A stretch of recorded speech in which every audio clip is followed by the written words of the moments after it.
ce petit problème. Voilà. Je vais partager avec vous mon écran.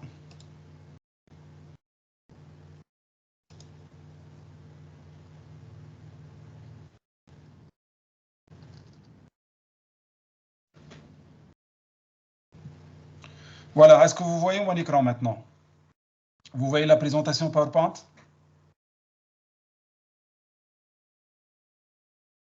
Donc, vous pouvez utiliser les icônes ou bien les messages. D'accord. Allô? Vous voyez mon écran?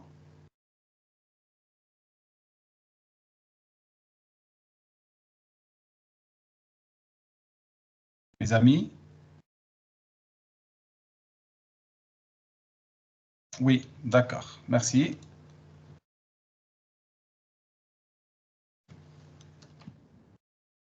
Voilà, donc pour la séance d'aujourd'hui, on va commencer un peu par les concepts de Lean.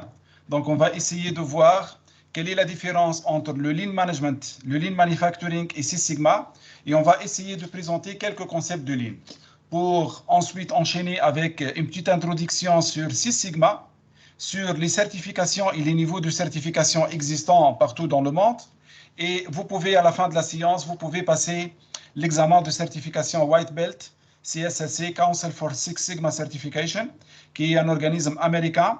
Donc, c'est un organisme qui est bien reconnu en Europe, en Amérique du Nord, Canada et USA. C'est un organisme de certification en Lean Six Sigma. Voilà, donc avant de commencer, donc, vous me connaissez donc à travers LinkedIn, je suis Mohamed Belazrek, voilà, je passe. Donc, toujours, on insiste sur que le Lean is a way of thinking, not a list of things to do. C'est-à-dire, les outils Lean, généralement, ne font pas le Lean. C'est le changement de la pensée qui fait le Lean. C'est-à-dire, le Lean, ce n'est pas la mise en place des outils et des techniques Lean seulement. C'est un état d'esprit, c'est un mindset, c'est un état d'esprit qu'on doit le mettre en place dans l'organisation. Donc, la définition de Lean, le Lean, devenir Lean, c'est un processus d'élimination du gaspillage dans le but de créer de la valeur. C'est-à-dire la mise en place du Lean dans une organisation, c'est en premier lieu la chasse au gaspillage, c'est-à-dire identifier les gaspillages afin de les éliminer. Mais l'objectif du Lean, ce n'est pas d'éliminer les gaspillages tout simplement pour les éliminer, non, c'est pour créer de la valeur ajoutée. Et on va voir lors de la séance quelle est la différence entre valeur ajoutée et non valeur ajoutée. Donc, quelles sont les actions ou bien les activités qu'on fait dans notre processus qui ont de la valeur ajoutée et quelles sont les actions ou bien les activités qui n'ont pas de la valeur ajoutée. Et est-ce qu'on peut vraiment les éliminer tous ou bien il y a des activités qu'on est obligé de les garder. Donc, pour le Lean Manufacturing et le Lean Management, quelle est la différence entre les deux termes? Donc, manufacturing, c'est la fabrication, c'est la production. Donc, le Lean a été né dans la fabrication, dans la production. C'est-à-dire, au début, on a commencé à parler du Lean dans les lignes de production. C'est l'optimisation de processus au sein de l'environnement de fabrication. C'est-à-dire, comment optimiser les processus et comment identifier et éliminer les gaspillages dans une ligne de production. Donc, c'est l'élimination des gaspillages, l'amélioration de l'efficacité et maximiser la valeur pour les clients.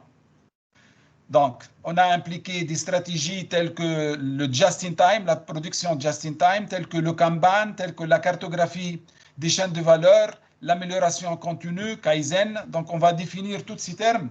Donc, tout ça, c'est pour mettre du Lean au niveau de la ligne de production. C'est comment améliorer l'efficacité de notre ligne de production en éliminant les gaspillages.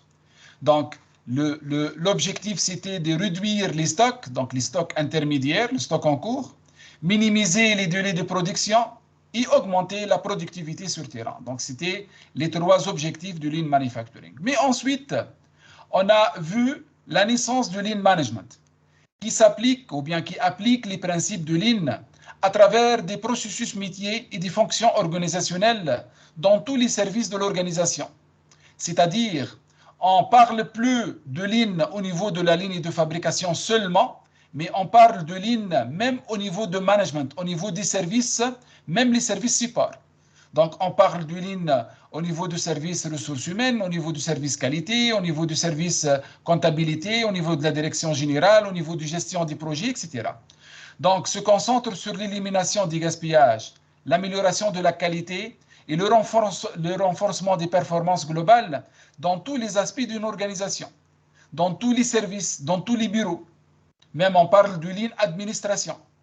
Donc, il va impliquer des techniques telles que la cartographie des processus, telles que les procédures de travail standardisées, telles que la gestion visuelle et l'autonomisation des employés. Comment rendre les employés autonomes dans leur job ou bien dans leur travail. Donc, ça va encourager une culture d'amélioration continue et d'innovation à tous les niveaux de l'organisation. C'est-à-dire, comment mettre un esprit, un état d'esprit d'amélioration continue dans toute la société. Donc, tout juste ici, pour corriger un petit principe au niveau des terminologies qu'on est en train d'utiliser. Voilà, donc tout juste, je vérifie. Et bonne, OK. Donc, tout juste pour définir un peu le mot Kaizen. Donc, Kaizen, en japonais, c'est l'amélioration continue.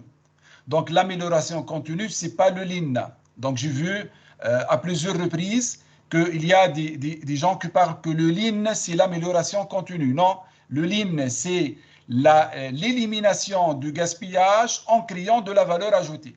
Mais le mot Kaizen, c'est l'amélioration continue. Donc, déjà, le Lean ici, il utilise, il met en place, donc il encourage cette culture d'amélioration continue et d'innovation. Par contre, le Six Sigma, c'est la réduction de la variabilité et des défauts dans les processus pour améliorer la qualité des produits ou services. C'est-à-dire, le Six Sigma, il est là pour réduire la variabilité. Et si on parle de la variabilité, tout processus qui a une grande variabilité, il va causer des défauts. Ou bien il va causer des risques pour qu'on puisse avoir des défauts. Et si on va avoir des défauts, donc automatiquement, la satisfaction des clients va être en question. Donc, l'objectif final de Six Sigma, c'est de réduire cette variabilité au niveau du processus. Donc, le Six Sigma, il a toute une méthodologie qu'il a mis en place, ce qu'on appelle la méthodologie DMAIC. Donc, c'est une approche statistique qui utilise la méthodologie DMAIC. Il y a le DMAIC et le DMADF. Donc, on va présenter quelle est la différence entre les deux. C'est l'abréviation des mots définir, mesurer, analyser, améliorer et contrôler. Donc, lorsqu'on va mettre en place un projet Six Sigma, on va passer par ces 5 phases. On va définir les problèmes, on va mesurer, on va analyser, on va améliorer et on va contrôler le processus. Donc, l'objectif, c'est de résoudre les problèmes et atteindre des niveaux élevés de performance et de satisfaction client. Donc, la finalité ici, c'est la satisfaction du client et comme ça, on est en train de garantir la pérennité de notre société ou bien de notre organisation en assurant la satisfaction de nos clients. Donc, le Six Sigma, il vise à atteindre un niveau de performance où le taux de défaut est extrêmement faible. C'est-à-dire ici, on parle de 3,4 défauts par million d'opportunités. C'est-à-dire, lorsqu'on produit, on est par exemple, dans une société de production industrielle, on est en train de produire un produit, ou bien dans une société de service, on est en train de fournir un service. Dans 1 million de produits, on ne doit pas avoir plus que 3,4 non-conformités dans ce 1 million de produits. Lorsqu'on rend un service, on tolère 3,4 erreurs par 1 million de services rendus. Et c'est un chiffre très faible. Donc, c'est une performance énorme. Donc, ici, si on prend un petit récap pour le Lean Management, le Lean Manufacturing et Six Sigma, donc, ils partagent des objectifs similaires. Donc, ces 3 approches, ils visent à améliorer la performance, mais diffèrent dans leur approche et outils. Donc, ici, on est en train d'améliorer la performance. Lorsqu'on parle de lean manufacturing, on est en train de parler des lignes de production, de la production. Lean management, c'est au niveau de l'organisation. Six Sigma, c'est une approche statistique qu'on va essayer de minimiser la variabilité. Parce que généralement, les clients, ils ont peur toujours de la variabilité. Parce que si vous êtes en train de fournir un produit à votre client, à un client potentiel, et vous avez une grande variabilité au niveau des défauts, c'est-à-dire parfois vous êtes dans les normes et parfois vous dépassez les normes, et avec une grande variabilité, c'est que votre processus n'est pas maîtrisé. C'est que vous ne maîtrisez pas votre processus. Et cette chose, elle cause des ennuis pour votre client. Donc, votre client, il n'a pas confiance dans votre maîtrise de processus. Et ça lui pousse à chercher des autres opportunités parce que d'un jour à un autre, peut-être que vous allez perdre tout contrôle sur votre processus. Par contre, si la variabilité est minime, c'est que vous maîtrisez bien votre processus malgré les influences internes et externes de l'environnement.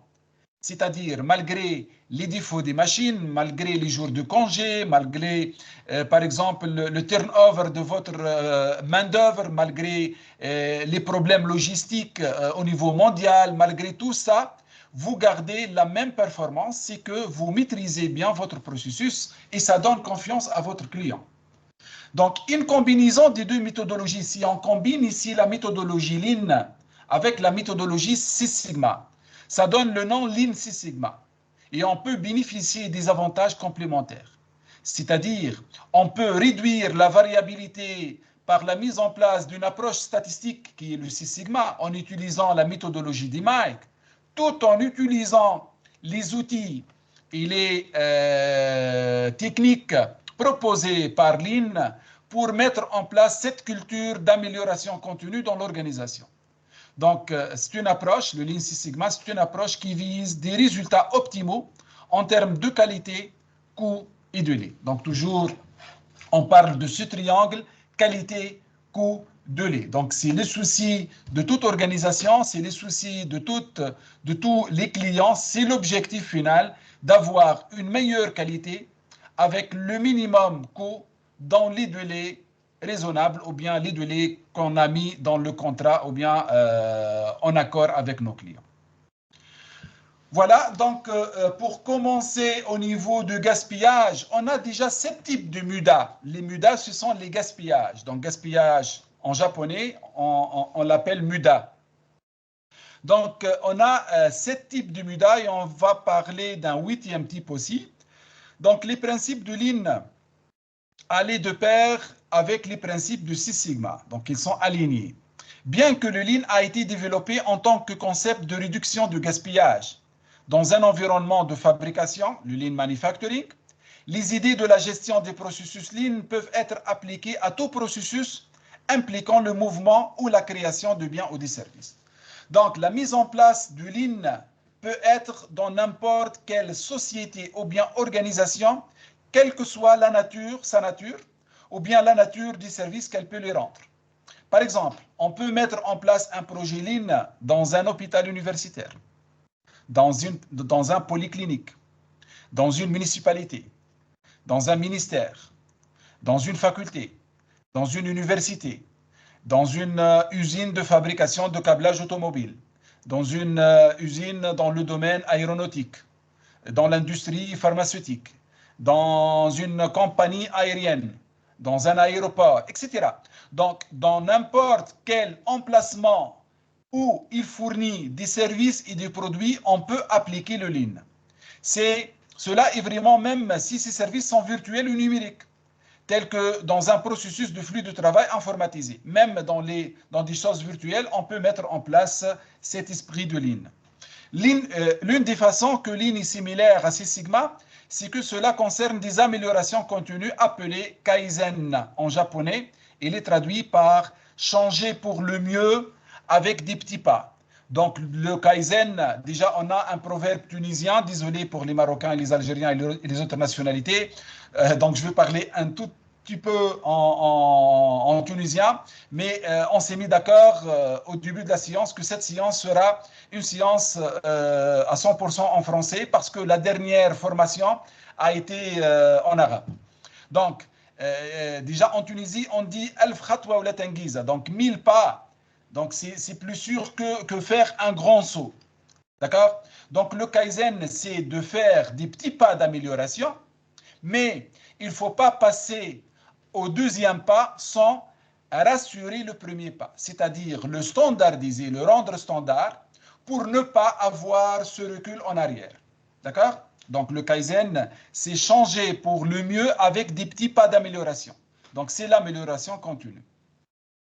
Donc ici, on va voir ensemble les trois terminologies, le MUDA, MURA et MURI. Donc le MUDA, c'est le gaspillage. MURA, c'est la variation. Donc on la trouve déjà, c'est une notion utilisée au niveau de Lean. Donc ce n'est pas seulement au niveau de Six Sigma, mais au Six Sigma, généralement, on utilise une approche statistique basée sur des règles statistiques. Et on va voir ça.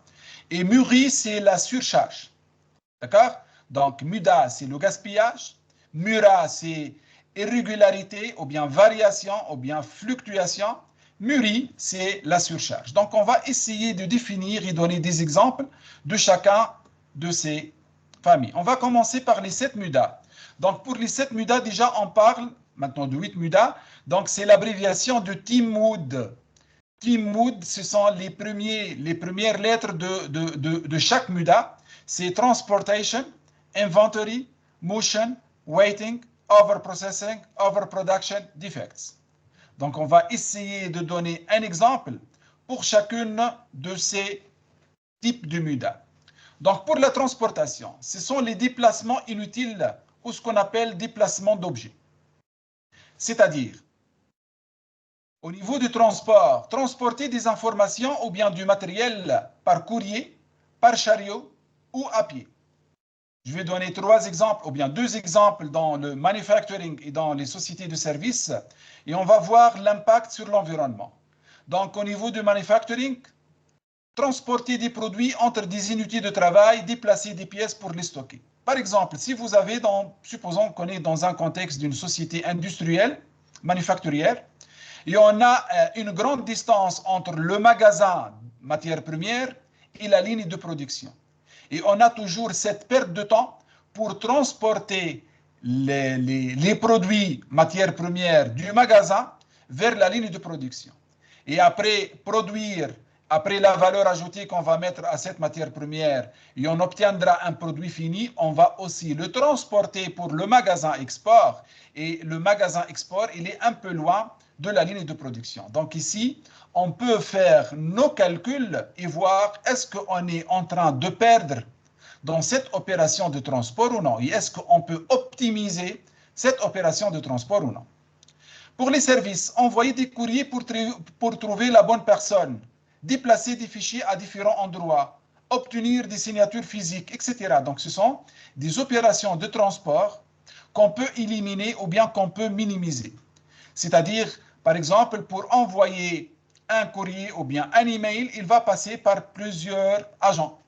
Pour avoir une autorisation, on doit parcourir tous les bureaux pour avoir les signatures, etc. Donc, ce sont des choses qui nous permettent de faire ce qu'on appelle moving items or information. Donc, on va transporter des éléments ou bien des informations d'un emplacement à un autre. Pour l'environnement, donc, ça a une grande influence au niveau de l'utilisation du carburant pour déplacer les produits. L'emballage pour protéger les pièces. Parfois, lorsqu'on va faire un transport d'un emplacement à un autre, on doit protéger nos produits avec un emballage spécial pour garantir qu'ils ne se cassent pas ou bien qu'ils n'auraient pas des accidents au niveau de l'opération de transport, etc. Voilà, donc avant d'avancer, je vais retourner sur la page. Je vais poser la question, est-ce que la qualité de son est OK? Parce que j'ai pas confiance dans la connexion Internet. Hein. Est-ce que vous m'entendez bien? La qualité de son est excellente ou bien je change de réseau?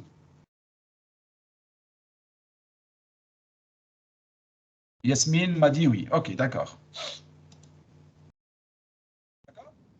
Donc, ici, donc, il y a ce qu'on appelle le modèle diagramme spaghetti.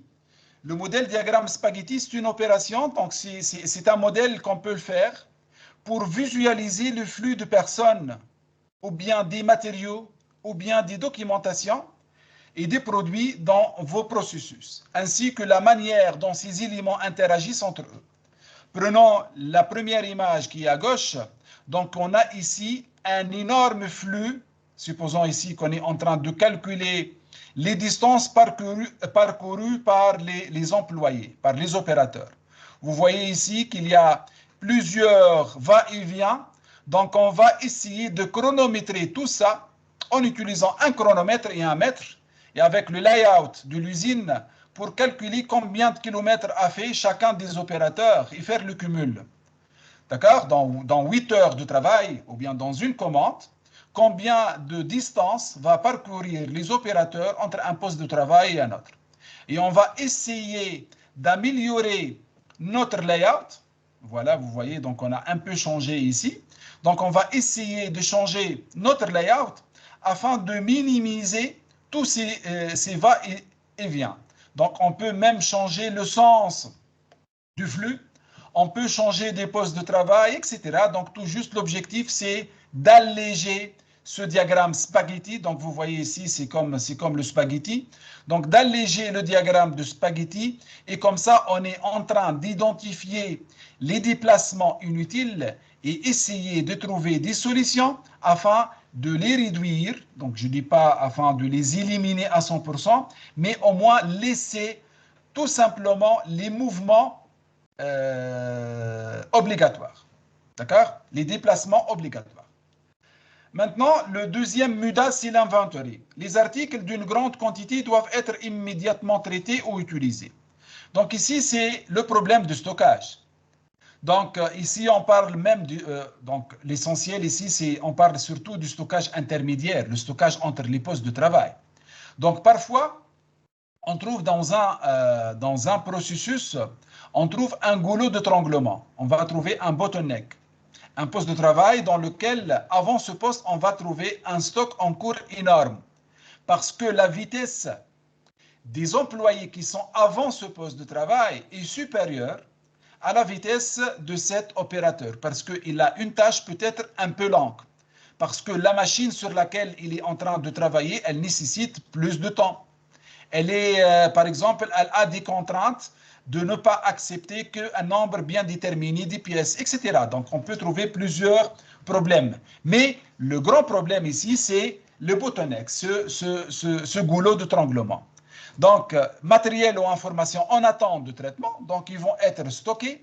Et lorsqu'on dit qu'ils vont être stockés, si on parle ici d'un stock intermédiaire entre les postes de travail, c'est une source d'accidents de travail. Ça peut causer des accidents de travail. D'accord?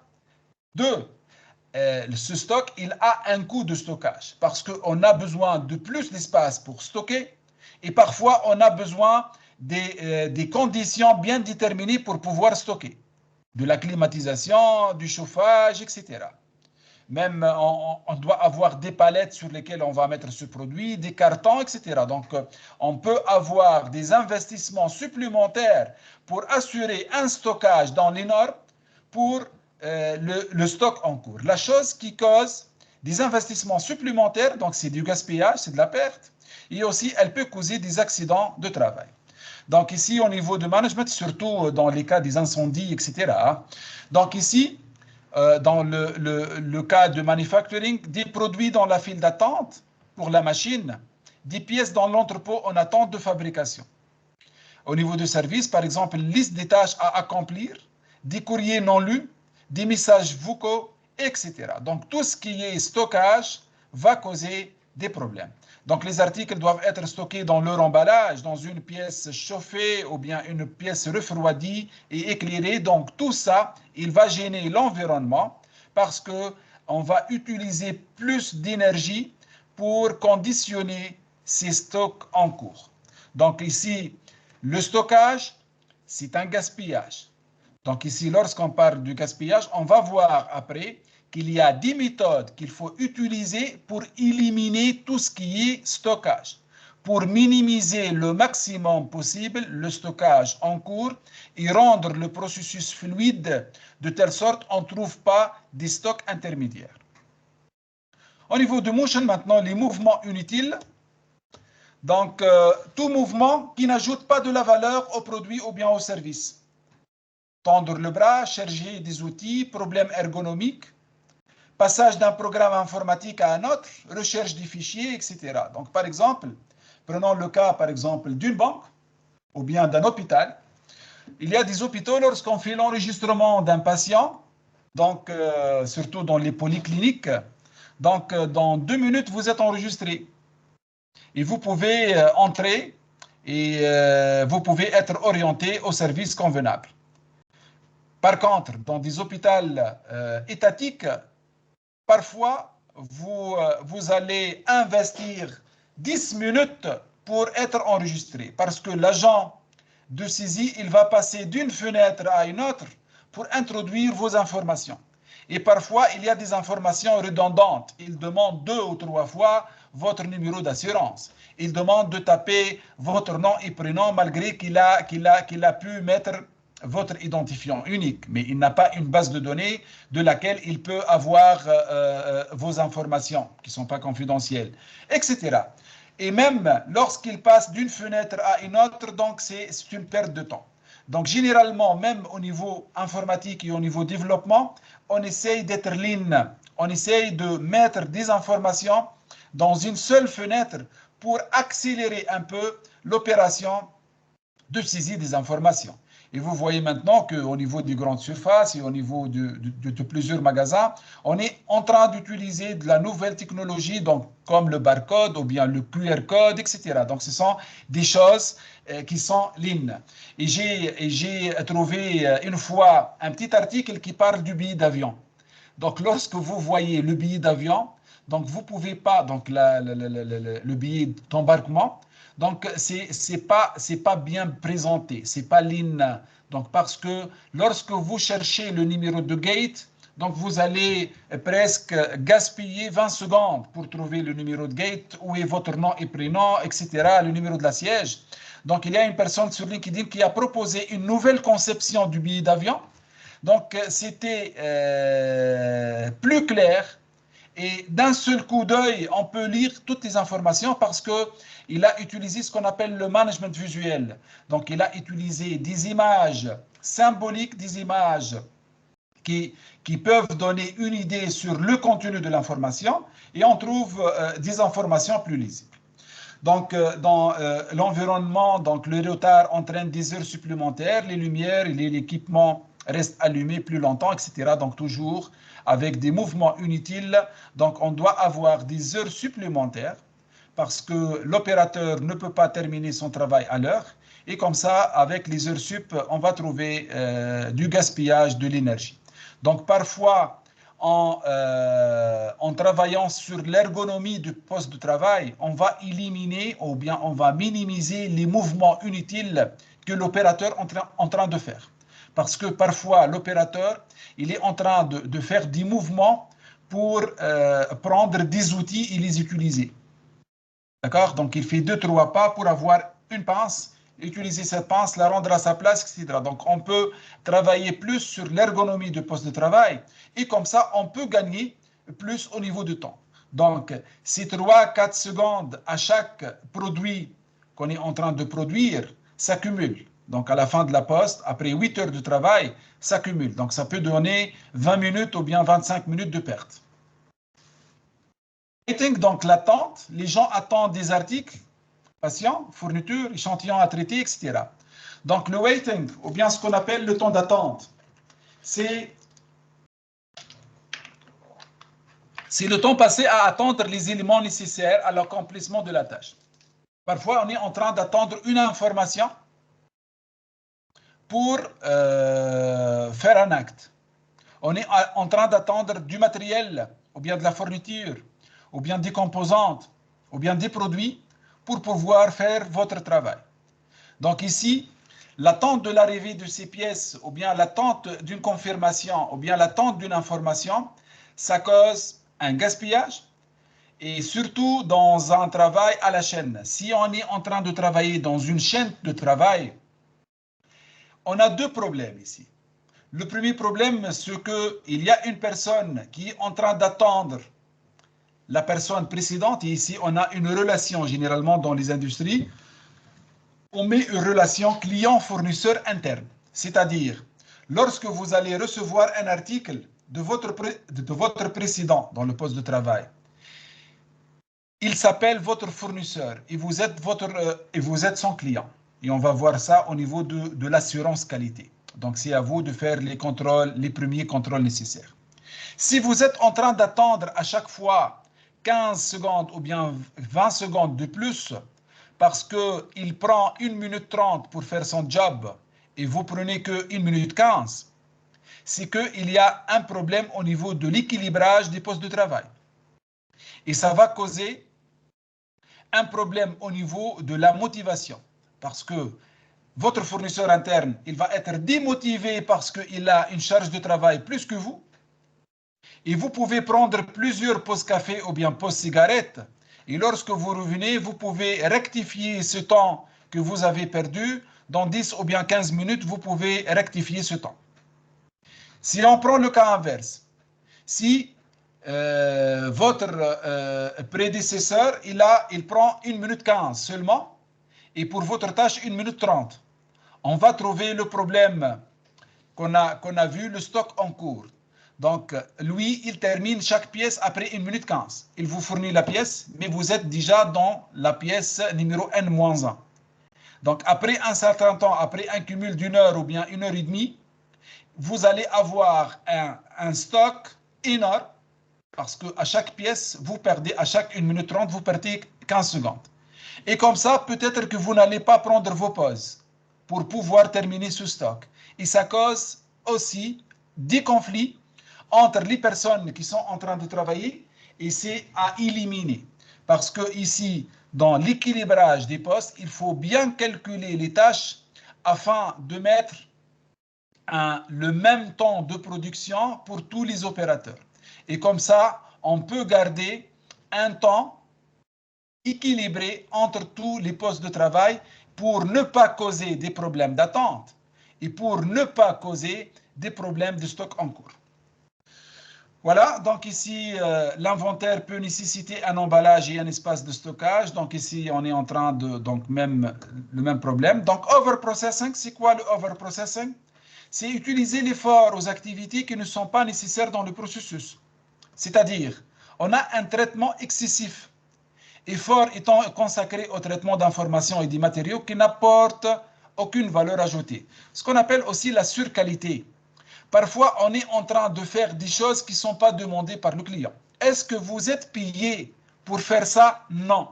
Donc, c'est du gaspillage. Est-ce que le client a demandé ça? Non. Donc, c'est du gaspillage. Donc, on trouve par exemple l'exemple de nettoyage des pièces à plusieurs reprises, la saisie des données en double, trop d'approbateurs, révision de tout le travail avec le responsable. Donc, il y a du gaspillage au niveau du matériau, de la consommation de l'énergie des équipements, les paperasses supplémentaires, etc. Donc, le traitement excessif, et on le trouve ce traitement excessif, qui est parfois utilisé dans l'administration. Donc, au niveau de l'administration, lorsque vous allez, par exemple, avoir une chose, donc vous devez passer d'une signature à une autre, d'une approbation à une autre, d'un accord à un autre, etc. Donc, le traitement excessif, c'est du gaspillage. Overproduction, c'est de produire plus que nécessaire, c'est-à-dire la surproduction. Produire plus d'informations ou de produits que ce que le client final exige.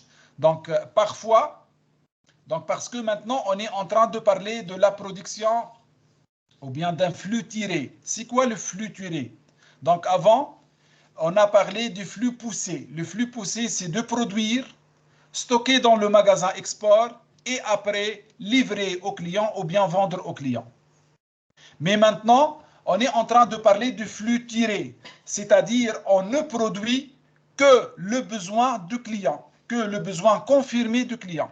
c'est ce qu'on appelle le just-in-time. Hein. Donc, le just-in-time, c'est qu'après avoir une commande du client, qu'on lance la production. Donc, on a toujours une planification d'estimation des demandes du client et on va s'organiser suivant cette estimation, mais on va la rectifier à chaque jour pour avoir une commande juste à temps. Donc, toujours, on est en train de produire la quantité demandée par le client et non pas plus. Parce que si on produit plus, on aura plusieurs problèmes. Le premier problème, c'est le problème de stockage. Donc, on doit avoir un magasin dans lequel on va stocker nos produits et ça va coûter cher à notre société. Donc, c'est un manque à gagner ici. 2. Parfois, le client change la nature de son produit. Peut-être il veut rectifier quelque chose dans son produit. Donc ici, vous ne pouvez pas être agile, vous ne pouvez pas être flexible parce que le produit est déjà fait. On a déjà produit tout ça. Il est dans les cartons, dans le magasin. Comment on va le changer? On va le réparer. Donc on va avoir un coût supplémentaire. Au niveau des composantes utilisées, parfois on va éliminer des composantes et les remplacer par des autres. Et on a 10 heures de travail des opérateurs, donc de la main-d'œuvre supplémentaire, pour pouvoir corriger les produits qu'on a fabriqués et que le client n'a pas demandé, mais après il a demandé un changement au niveau du produit. Et ça peut causer des problèmes pour la société. Et en plus, ça peut causer des problèmes au niveau de la priorité. Parce que lorsque vous allez produire les quantités convenables, donc toujours vous avez la flexibilité au niveau des ressources, au niveau des machines, au niveau des lignes de production, pour pouvoir répondre aux besoins urgents des clients et toujours fournir les quantités demandées par les clients. Donc ici, on a l'exemple au niveau de service, remplir les rapports avant qu'ils ne soient demandés. Donc ici, au niveau de l'environnement, donc ça peut causer qu'on jette des articles superflus ou bien inutiles, etc. Donc c'est comme par exemple que la boulangerie, lorsqu'elle produit plus que nécessaire et à la fin de la journée, donc tout ce pain va rester pour le lendemain et ils vont réchauffer ce pain. Donc on va avoir une qualité médiocre et peut-être que cette boulangerie va être renommée qu'elle est en train de vendre des pains qui n'est pas frais. Et en plus, on va perdre au niveau de l'énergie, on va perdre au niveau de la main-d'œuvre, on va perdre au niveau du stockage, etc. Donc, la production just-in-time, ou ce qu'on appelle le flux tiré, c'est de produire ce que le client a demandé. Et je vais vous donner un petit exemple au niveau des sociétés immobilières. Donc, avant, dans les années 70, les années 80, 90, etc. Donc, avant, on est en train les sociétés immobilières, donc ils fabriquent ou bien ils construisent des immeubles et après ils commencent à vendre les appartements. Mais maintenant, la nouvelle méthode de marketing, c'est de vendre sur maquette, de vendre sur plan. Et même, on peut vous donner un plan en 3D. Vous pouvez voir même un plan en VR. Mais l'essentiel, c'est que je ne construis pas tout un immeuble avec des millions de dinars. Et par la suite, je vais chercher comment les vendre. Non, je vais vendre mon produit et par la suite, je vais construire ces immeubles et faire le standing de ces immeubles suivant les demandes ou bien suivant les besoins des clients. Défects, donc les défauts. Un résultat négatif de l'échec du processus.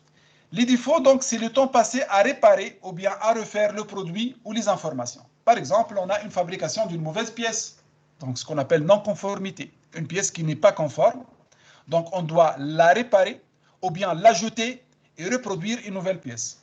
Ajout de mauvaises étiquettes, échec de l'inspection, etc. Donc tout ça, c'est au niveau de la qualité, au niveau des défauts. L'envoi des documents de la mauvaise adresse électronique, comme j'ai fait aujourd'hui. Donc, je ne sais pas où est le problème, mais j'ai envoyé l'email et apparemment, nos collègues n'ont pas eu l'email. Donc, peut-être que j'ai fait un gaspillage au niveau des défauts. Donc, je dois entrer dans une boucle d'amélioration continue. Donc, informations manquantes dans le formulaire, des fautes de frappe, etc. Donc, tout ça, on est en train de parler des défauts ou bien ce qu'on appelle la non-conformité. Donc, c'est peut causer, la chose qui peut causer qu'on jette les articles, qu'on jette ces pièces défectueuses, qu'on est en train de perdre 10 heures de travail pour réparer ces problèmes, etc. Donc, ce sont les 7 MUDA. Pour le 8e, donc c'est Tim Wood. On est arrivé à la lettre D, Defects. Pour le 8e MUDA, c'est Waste Human Talent. Ne pas demander au personnel qui connaissent le processus comment l'améliorer. Donc, c'est-à-dire sous-estimer les compétences des talents humains que vous avez dans votre organisation. Donc, ici, déjà, on a commencé à parler du capital humain plus que ressources humaines. Donc, au niveau du skills, le fait de ne pas utiliser les connaissances et les idées des travailleurs, mais seulement leurs mains, c'est du gaspillage. Le fait que les gens font le mauvais travail qui ne correspond pas à leurs compétences ou à leurs patients, c'est du gaspillage. Le fait de ne pas demander des suggestions d'amélioration et ne pas permettre aux gens d'être transférés dans d'autres départements et regarder uniquement le salaire et non les années d'expérience pour faire des économies, c'est du gaspillage.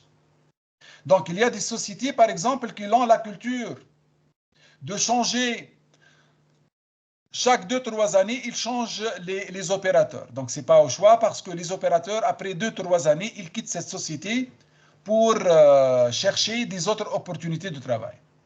Donc, ici, c'est du gaspillage pur. Parce que vous faites tout un processus de recrutement et de formation et d'adaptation pour vos employés. Et lorsqu'ils deviennent des gens qui produisent et qui sont en train et que la société commence à se bénéficier de leurs compétences, ils vont vous quitter. De un, donc vous êtes obligé de refaire tout ce processus de recrutement, formation, etc. Et de deux, ils vont passer à aux sociétés concurrentes qui vont les trouver déjà, ils sont prêts à travailler directement dans la chaîne parce qu'ils ont les compétences techniques et comportementales nécessaires afin de faire ce job. Donc, si vous pouvez utiliser une autre politique pour gérer mieux les talents, gérer mieux le carrière ou bien les carrières de vos employés, ça peut vous aider à gagner plus.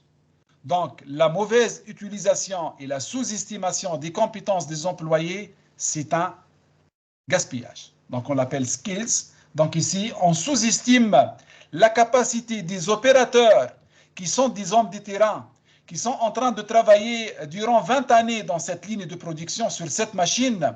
Vous sous-estimez qu'il peut vous donner des solutions pour améliorer comment faire son job. D'accord? Personnellement, j'ai une voiture, donc elle a maintenant avec moi plus que 12 ans. Je vous assure que même avec le son de moteur, je peux comprendre que la voiture peut-être qu'elle a un problème ou non.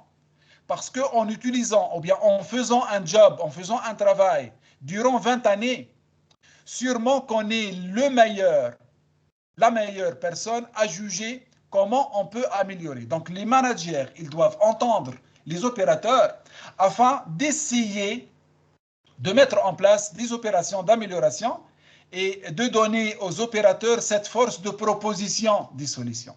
Donc le manager, son rôle, c'est de trier ces propositions. Est-ce qu'on peut les mettre en place ou non? Est-ce que c'est côté investissement, c'est rentable ou non? Mais il faut entendre les opérateurs et leur donner cette force de proposition. Donc le manager, il a la force de décision, mais tout en entendant les propositions des opérateurs. D'accord? Donc voilà, ce sont les 7 MUDA, ou bien ce qu'on appelle 7 plus 1 MUDA. Maintenant, on va passer au processus. Qu'est-ce que ça veut dire processus? Donc on a déjà ici un schéma qui schématise une activité qui va transformer un input en un output. Donc le processus, tout processus peut être considéré comme l'exécution d'activités avec des entrées afin de produire des sorties. Donc on a des entrées, des inputs, On a de la valeur ajoutée, de la transformation pour avoir des outputs. La question qui se pose ici, mais où est la valeur ajoutée? Où on va trouver la valeur ajoutée? C'est quoi la valeur? Le principe de valeur du Lean se réfère directement à la valeur perçue par le client.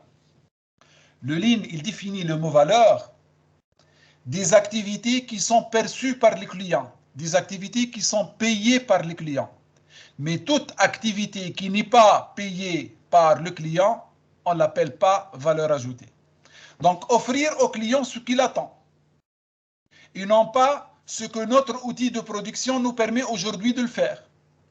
C'est-à-dire, par exemple, si un client il vous demande des caractéristiques spécifiques à un produit, vous ne pouvez pas lui fournir des autres caractéristiques en lui disant c'est ce que je peux faire avec ma ligne de production. Je n'ai pas les capacités ou bien je n'ai pas les machines nécessaires pour vous offrir ce que vous demandez. Mais voilà ce que je peux vous offrir. Il ne va pas accepter. Il va passer directement à vos concurrents pour avoir ce qu'il a besoin.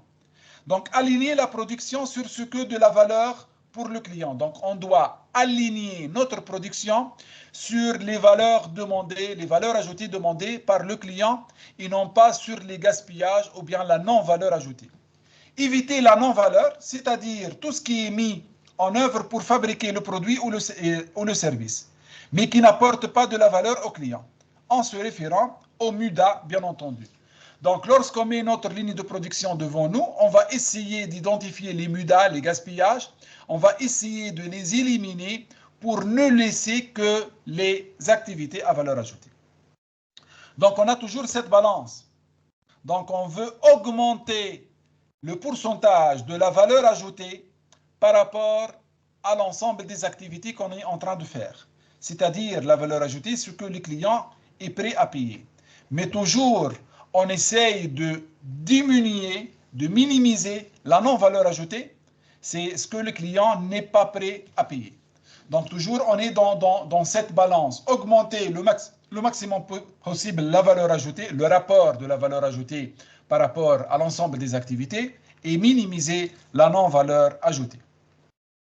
Pour un processus, donc ici on a deux schémas, un processus avant l'application du Lean et un processus après l'application du Lean. Donc le premier exemple, on a déjà des tâches à valeur ajoutée. Et vous voyez ici le pourcentage, c'est un peu, donc c'est un peu minime. On a des opérations qui sont nécessaires pour l'entreprise. Mais les clients ne nous payent pas pour ces actions-là. Mais ils sont des actions nécessaires, on doit les avoir. Et on a du gaspillage. Après le Lean, le temps des tâches à valeur ajoutée, il va rester le même. Mais le pourcentage par rapport au temps total passé sur les travaux, il va augmenter. Parce que vous voyez au début, donc c'est entre ces deux flèches-là. Donc on va diviser ce temps de tâches valeur ajoutée sur l'ensemble du temps passé sur cette activité. Mais maintenant, on va diviser ce même temps sur une période plus courte. Donc le pourcentage des tâches à valeur ajoutée va augmenter automatiquement. Les opérations nécessaires pour l'entreprise, mais qui n'ont pas de la valeur ajoutée, on va essayer de les minimiser. Les gaspillages, on va essayer de les éliminer, mais certainement, ça va rester des gaspillages. Donc ici, on doit définir quelles sont les opérations nécessaires pour l'entreprise et qui s'appellent de la non-valeur ajoutée, mais qui sont obligatoires.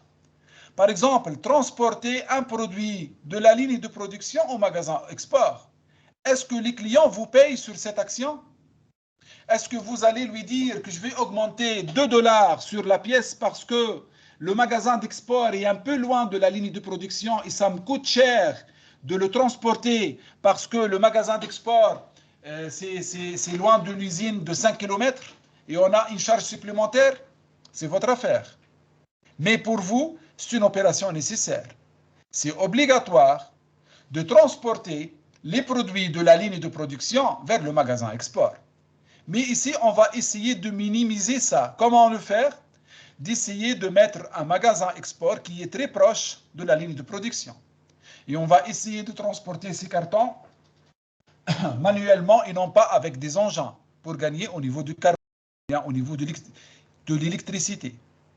On va essayer de mettre des robots qui permettent de transporter. Donc, la fin de la ligne de production, elle est proche de la porte du magasin export. Et on va utiliser des robots qui vont transporter ces pièces. Et comme ça, on va gagner au niveau de la main-d'œuvre utilisée.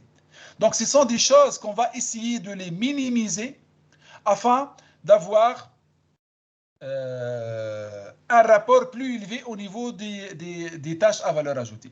Par exemple, le contrôle qualité. C'est une tâche obligatoire.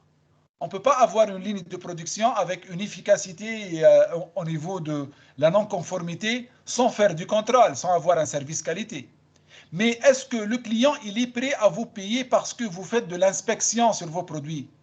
Le client, il vous demande de lui fournir un produit convenable, correct, comme il a demandé. D'accord? Donc, on a des critères sur le produit, vous devez respecter ces critères. Comment vous allez faire ça?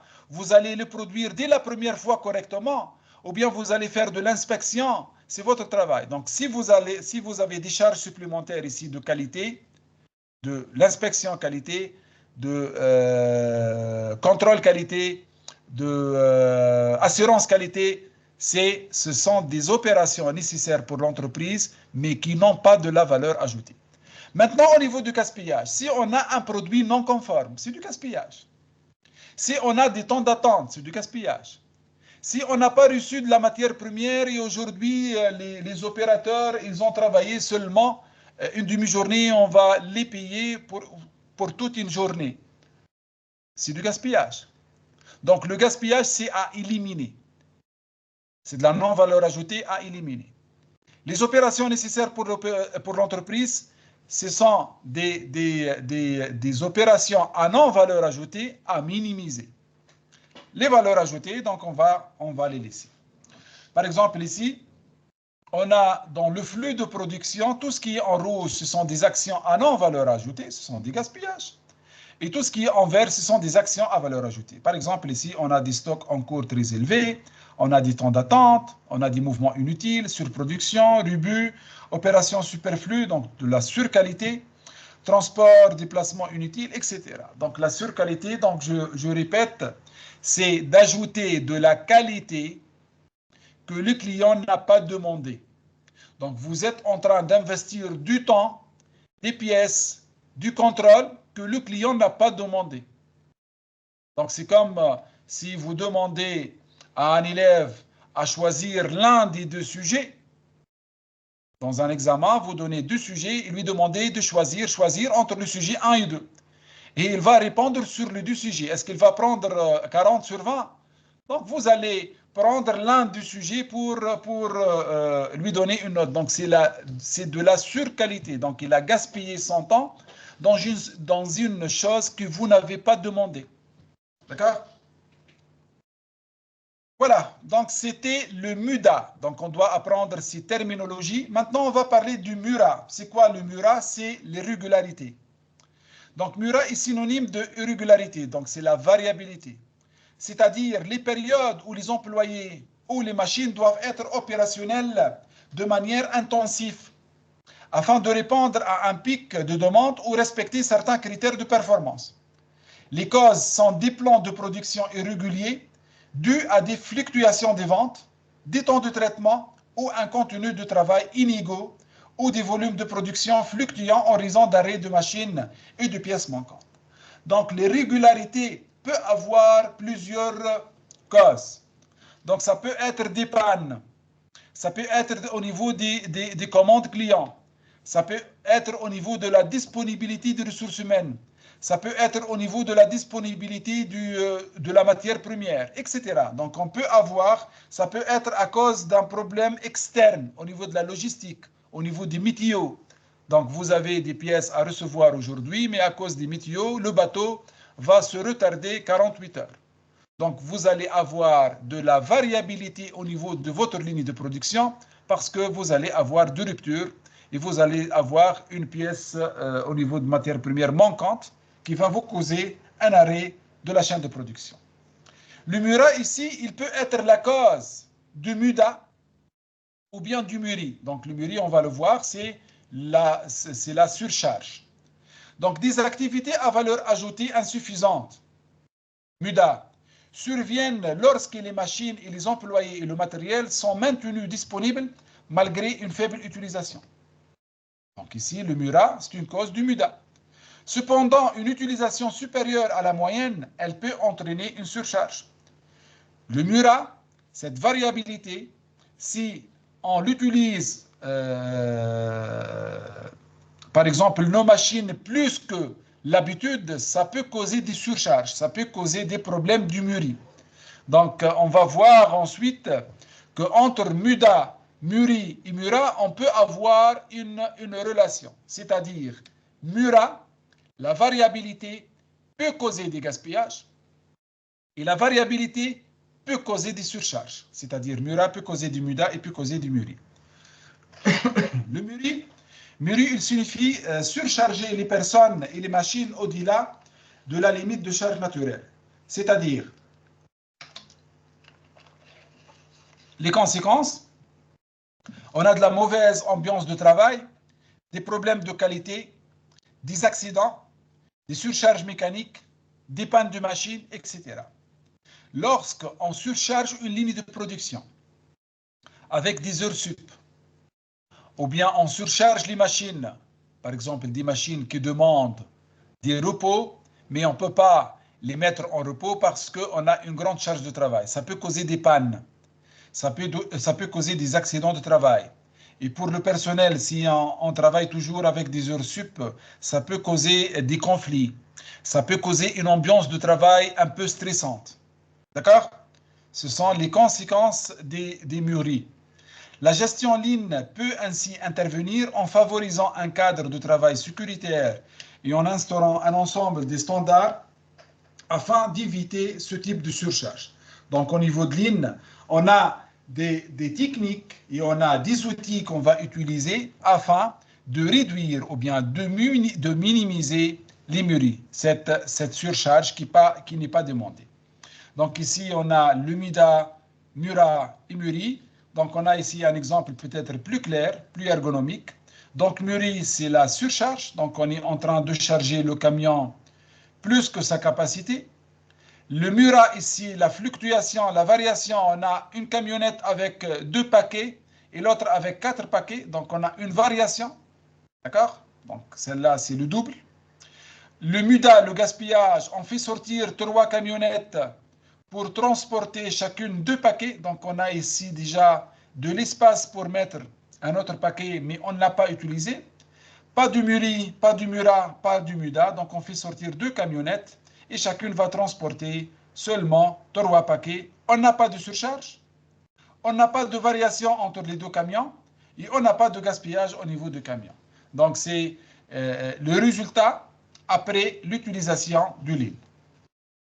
Donc ici, les MURA, ils peuvent entraîner du MUDA et ils peuvent entraîner du MURI. Donc ici, MURA, ça entraîne les MUDA et ça entraîne le MURI. Et ici, les MUDA, ils peuvent excès de retrait au niveau du MURI, au niveau du surcharge, en utilisant lorsqu'on a ces gaspillages.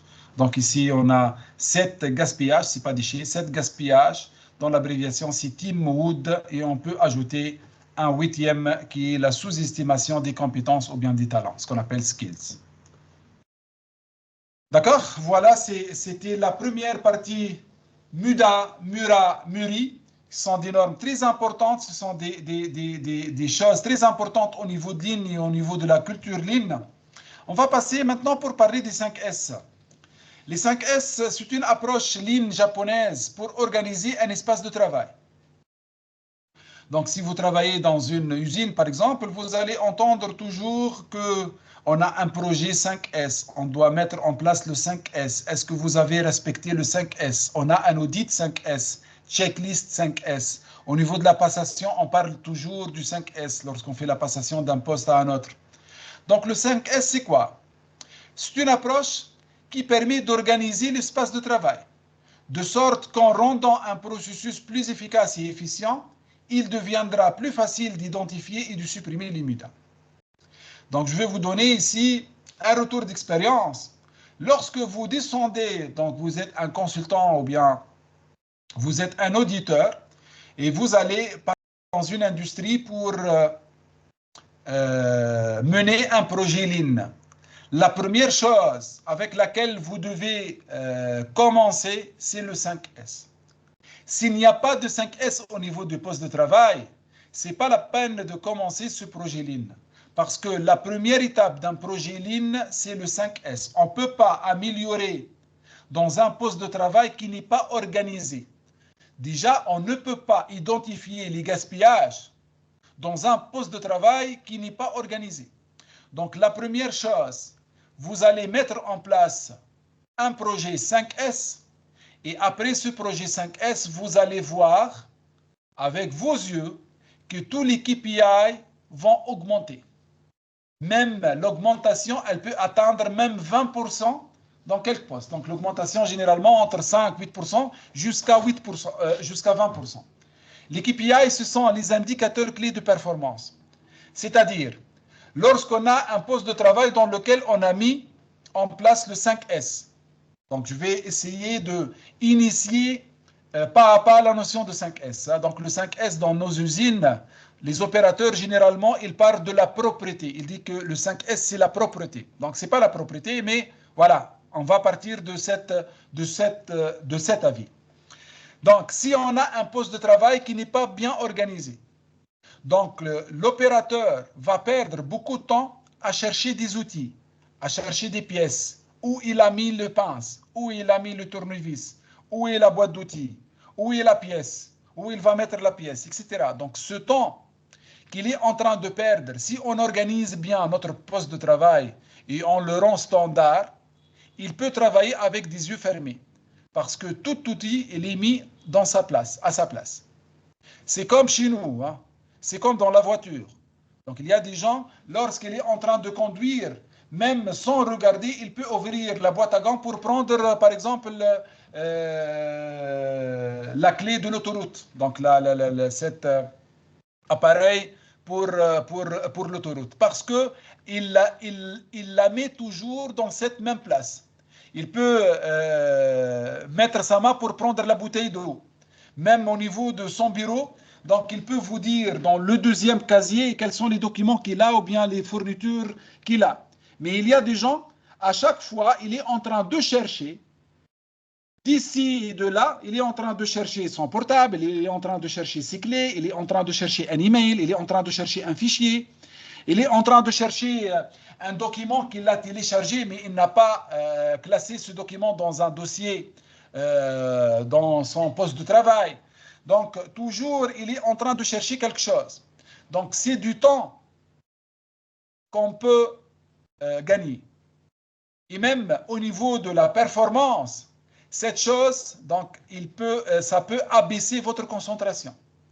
Donc, ici, au niveau de cette approche japonaise, 5S, elle s'appuie sur des repères visuels et une zone de travail propre pour améliorer l'efficacité, pour réduire les accidents et normaliser le flux de travail afin de réduire les défauts. Donc, la méthode ici, elle se repose sur 5 étapes. La première étape, c'est éliminer, seiri, en japonais. C'est-à-dire, il faut éliminer toute chose inutile de votre poste de travail. Maintenant, je suis devant mon bureau, et voilà, je vois plein de choses qui ne sont pas utiles pour moi pour cette séance de formation. Pourquoi laisser tous ces documents ou bien tous ces outils dans mon poste de travail? Je ne sais pas. Donc, la première chose, je dois les éliminer. 2, je dois ranger chaque outil dans sa place, chaque appareil dans sa place, chaque document dans sa place. 3, nettoyer le poste de travail, parce qu'il faut travailler dans une propreté. On doit nettoyer notre machine, on doit nettoyer notre bureau, on doit nettoyer notre ordinateur en supprimant les documents inutiles. 4, il faut standardiser ça, c'est-à-dire, je mets un standard. Au niveau de la classification des emails, je fais des dossiers par date. Et lorsque je reçois un email avec une pièce jointe et je télécharge cette pièce jointe, je ne la laisse pas dans le dossier téléchargement, download. Je dois la classer dans le dossier convenable, avec la date, avec le client, etc. Donc c'est à moi de m'organiser comment les mettre. Si je suis dans un poste de travail, je dois avoir une place pour chacun des outils que je suis en train d'utiliser. Par exemple, parfois, un plombier vient pour vous visiter à la maison pour réparer une chose. Il perd la moitié du temps en cherchant des outils, du tournevis et le marteau, etc. Et toujours, il est en train de chercher dans la boîte caisse parce que ce n'est pas organisé et parce qu'il a avec lui un équipement que dans 80%, il n'utilise pas. Donc, et lorsqu'on fait la standardisation, tous les postes de travail doivent avoir cette même organisation. Et comme ça, lorsque l'employé travaille dans le poste 2 ou bien dans le poste 4, il va trouver la même organisation, les mêmes places, avec des étiquettes, avec du management visuel, avec des couleurs. On va utiliser de la couleur pour comment dirais-je, pour indiquer l'emplacement des choses, l'emplacement des outils. D'accord? Maintenir, c'est l'étape la plus difficile, c'est le maintien, parce que généralement dans les sociétés, on fait le 5S seulement lorsqu'on a un audit 5S. Donc, avant l'audit 5S de 3 jours, on trouve tout le monde parle du 5S, tout le monde en train de nettoyer, en train d'éliminer, en train de ranger les outils, etc. Et après l'audit, on revient à nos habitudes. On revient aux mauvaises habitudes de mettre les outils n'importe où, etc. Donc, le maintien, c'est la culture de travailler avec cette nouvelle méthode de travail, cette nouvelle organisation de travail. Ici, on est habitué, après un certain temps, 2 mois, 3 mois, 4 mois de suite, vous allez vous trouver plus à l'aise dans un poste de travail comme ça. Et vous ne pouvez pas travailler dans un poste de travail dans lequel il n'est pas organisé. Et c'est par calcul, c'est par chronométrage que lorsqu'on met du 5S dans les postes de travail, on peut gagner jusqu'à 20% au niveau des indicateurs de performance. On va gagner au niveau de la non-conformité parce que l'opérateur, il va trouver un environnement plus sain. Le nombre des accidents de travail peut diminuer dans quelques postes dans lesquels le 5S peut poser des problèmes de santé. Par exemple, lorsqu'on utilise des produits chimiques, lorsqu'on utilise de l'huile, donc ça peut faire tomber les gens, ça peut glisser, etc. Et on peut gagner au niveau du temps de la production parce que, donc, au niveau du nombre de pièces produites par heure, parce que l'employé, il va gagner ce temps qu'il est en train de perdre pour chercher les outils, pour chercher les étiquettes, pour chercher l'imprimante, etc. Je vais vous donner un exemple. Donc, parfois, on trouve dans une administration un agent de guichet qui est en train d'introduire ou bien d'enregistrer les patients ou bien les clients. Et pour chaque client, il doit imprimer un formulaire pour que le patient signe ce formulaire. Mais l'imprimante, elle est loin, elle est un peu loin. Ah, donc, on a ici un MUDA du placement inutile. 2, on utilise tout le monde la même imprimante. Donc, lorsqu'on lance, donc c'est une imprimante réseau. Donc, lorsqu'on lance une impression, donc vous allez essayer de voir, de trier les documents imprimés, lequel est votre document. Et même ici, le risque d'erreur, ça peut augmenter. Donc, vous pouvez prendre une feuille qui n'est pas la vôtre. Et 3, on trouve généralement des agents qui est toujours en train de chercher. Parfois, donc, si on a de la rupture au niveau du papier, il reste 10-15 minutes en train de chercher la rame de papier. Oh, on a mis la rame de papier. Ah, c'était l'autre employé qui est déjà parti ou bien il est en pause café. Donc, prière de l'appeler par téléphone pour lui demander où il a mis la rame de papier. Ici, le problème, c'est un problème de 5S parce que la rame de papier, elle n'a pas de place. On n'a pas standardisé pour dire la rame de papier, on doit la mettre ici. Ici, cette rame de papier est finie, donc le stock de rame de papier, il existe dans tel emplacement. Et ne pas ouvrir une rame de papier avant de finir celle-là, etc. Donc, cette standardisation, il se maintient, il peut nous donner des améliorations au niveau des indicateurs clés de performance. Donc, c'est Ce sont les étapes de 5S. Et ici, on parle maintenant du 6e S, qui est la sécurité.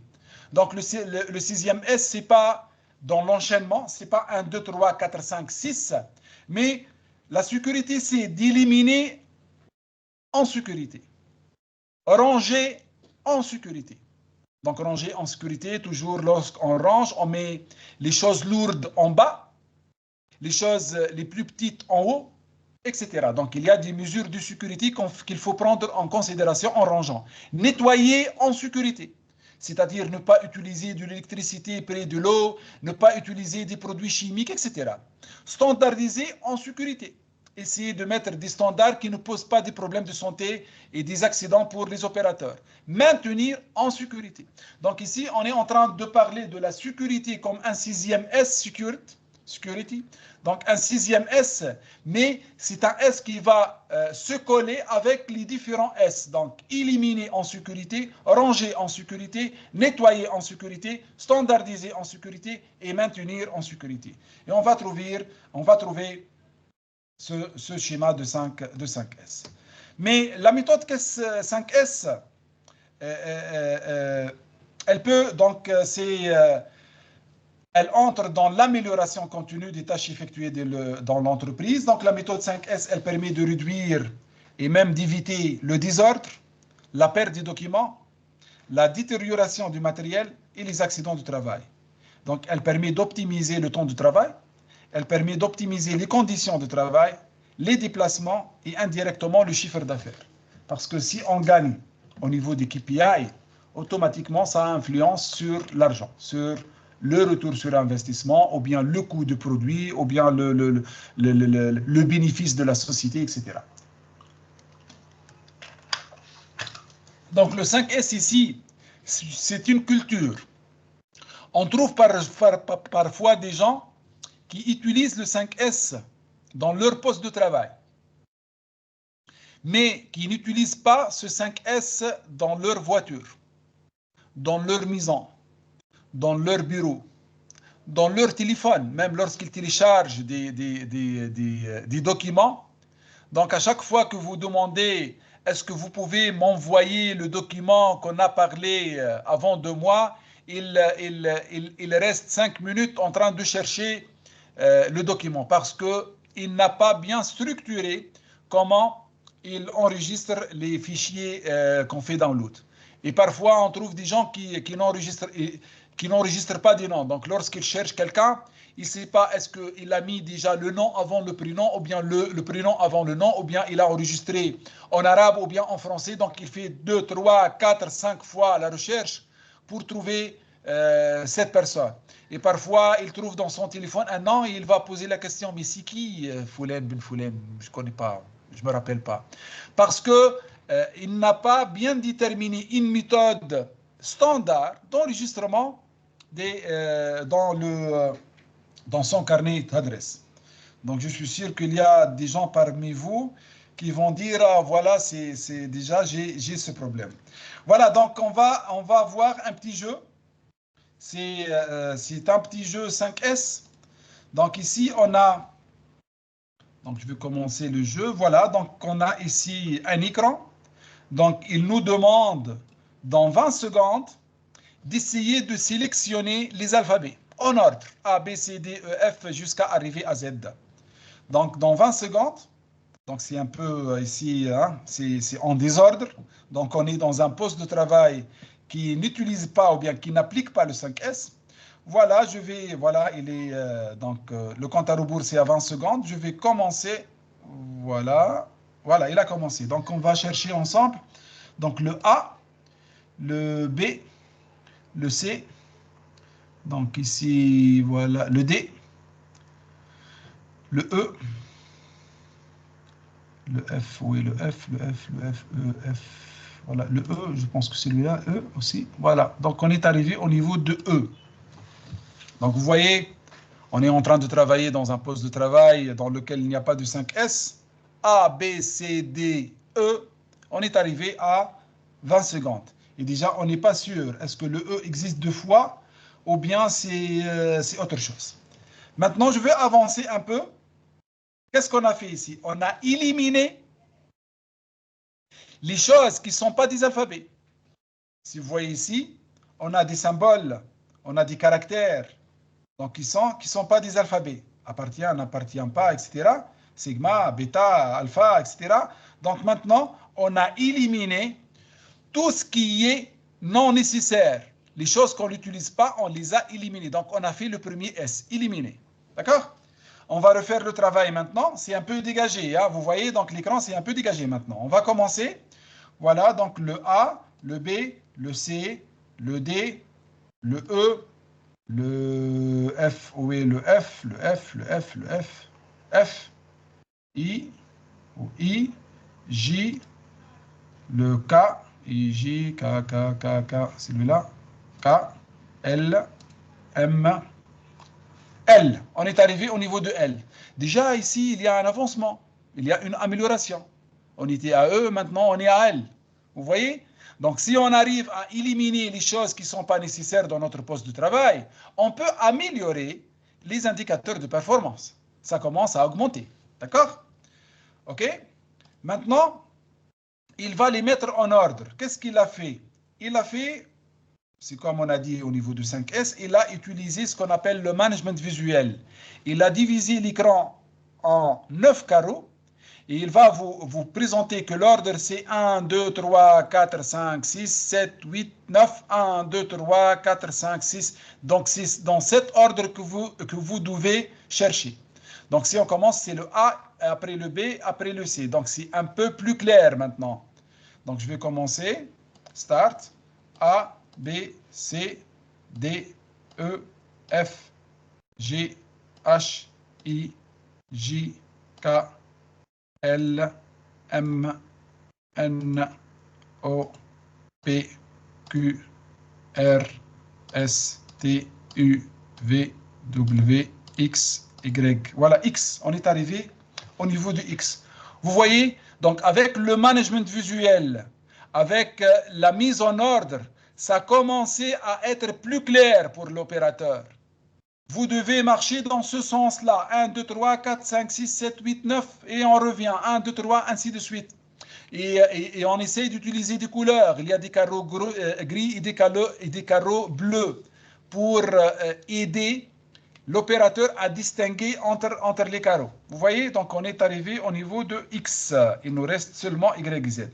Maintenant, c'est la standardisation. On a standardisé, on a utilisé le management visuel, mais on a mis en ordre les alphabets.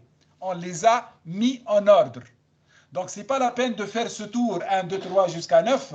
Donc, on les a mis en ordre. Donc, on met en ordre nos outils. D'accord? Si je joue maintenant, start, donc A, B, C, D, E, F, G, H, I, J, K, L, M, N, O, P, Q, R, S, T, U, V, W, X, Y, Z, et il nous reste 6 secondes. Vous voyez, on a réussi à terminer le jeu avant 6 secondes du compte à rebours. Est-ce qu'au niveau du poste de travail, dans une société, dans une industrie, si on organise le poste de travail, est-ce qu'on peut gagner de cette façon? Oui, je vous assure que c'est, je vous parle du terrain, hein, je vous assure qu'en misant les 5S, on peut gagner entre 5, 8 jusqu'à 20% au niveau des KPI qui sont en relation directe avec ce poste de travail-là. Parce que si l'opérateur est en train de travailler à l'aise, avec des choses standards, cette perte de temps, on va l'éliminer. Et même au niveau de son état psychologique, donc l'opérateur va travailler à l'aise. Donc parce que lorsqu'on a un poste de travail qui est encombré, donc ça va gêner l'opérateur dans son job, dans son travail. Voilà. Donc, voilà donc des bureaux dans lesquels on n'est pas en train d'appliquer le 5S. Vous voyez donc ici les documents. Donc si on a besoin d'un document, peut-être qu'on doit chercher beaucoup pour le trouver. Même au niveau des dossiers, donc c'est pas numéroté, c'est pas bien présenté avec les laptops, les vidéoprojecteurs, etc. D'accord? on va avoir ce résultat. Avec des étiquettes, avec des noms, avec des indicatifs, avec des dates, avec des couleurs, etc. D'accord? C'est plus organisé. Maintenant, prenons le cas de nos cuisines. Donc, c'est un exemple bon, pour les femmes et même pour les hommes. Hein. Donc, supposons que vous êtes entré dans cette cuisine. Donc, je vais prendre l'exemple d'une maman qui entre dans la cuisine pour préparer le repas. Le repas, et elle va trouver la cuisine dans cet état. Donc, un désordre total. Donc, est-ce qu'elle peut préparer un repas avec un bon goût? Je ne pense pas. Parce qu'elle va être énervée. Elle peut même couper les doigts avec le couteau parce qu'elle est un peu énervée. Les conditions de travail ici ne sont pas bonnes. Donc, les choses, ils sont à tort et à travers, etc. Donc, on va commencer à faire le 5S. Donc, le premier S, c'est éliminer les choses qui ne doivent pas être là. Donc, l'enfant qui est en train de jouer avec le ballon doit quitter, doit sortir. 2, cette poule, vous voyez la poule en haut? Donc, on doit la mettre dans la niche. Et après, donc ce marteau, ce n'est pas sa place, donc on doit l'éliminer. Aussi, l'arrosoir, donc on doit le mettre dans le jardin. Après, la boîte de dentifrice, donc on doit la mettre dans le bathroom, dans la salle de bain. Ici, le fer à repasser, qu'est-ce qu'il fait dans la cuisine? Donc à éliminer. Voilà. Avoir éliminé les choses inutiles, on va commencer maintenant à ranger. Chaque chose doit prendre sa place. Donc, celle-là. Et après, la poubelle, on va la mettre ici. Le plat, on va le mettre sur la cuisinière. Voilà, donc elle va prendre sa place. Et voilà, maintenant, on peut commencer à nettoyer.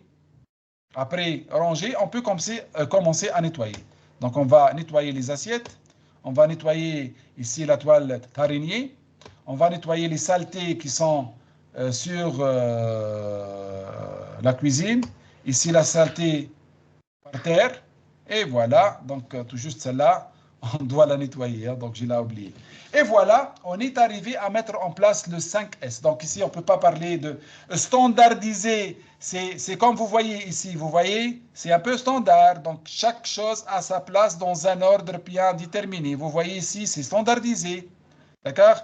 Donc, ici, maintenir. Si cette femme, elle peut garder la cuisine dans cet état-là, c'est-à-dire à chaque fois qu'elle met en place les choses, à chaque fois qu'elle nettoie les assiettes, à chaque fois qu'elle utilise une chose, elle la remet dans sa place, est-ce qu'on va trouver à nouveau la cuisine dans l'état initial? Je vous assure que non. Mais si on laisse faire, et à chaque fois qu'on utilise une chose, on la laisse comme ça. Donc après un certain temps, vous allez trouver la cuisine dans un état plus pire que ça. Donc, en japonais, on dit seiri, seitun, seisu, seikitsu, shitsukui. En français, c'est éliminer, ranger, nettoyer, standardiser et maintenir. Donc, c'est trier ou bien éliminer, c'est faire la différence entre l'indispensable et l'inutile. Ranger, donc mettre en ordre. Nettoyer, donc le nettoyage comme mode de contrôle. Maintenir, c'est entretenu en quotidien. Donc, c'est la discipline et c'est le respect. Donc, toujours, on garde ce même niveau de 5S. Voilà. Donc, c'était la première partie de Lean. Avant de passer donc, à la deuxième partie, donc, vous allez trouver les enregistrements des autres séances et cet enregistrement dans la chaîne YouTube Mohamed Bellazarek 5543. D'accord? Donc, vous allez trouver les séances qu'on a fait avec vos collègues et avec vous. Donc, tout juste, je veux revenir ici sur la réunion pour vous donner la main. Est-ce que vous avez des questions à poser avant de terminer la deuxième partie, qui est la partie de 6 sigma. Donc, on va passer maintenant pour expliquer le 6 sigma. Donc, je vais arrêter l'enregistrement. Voilà.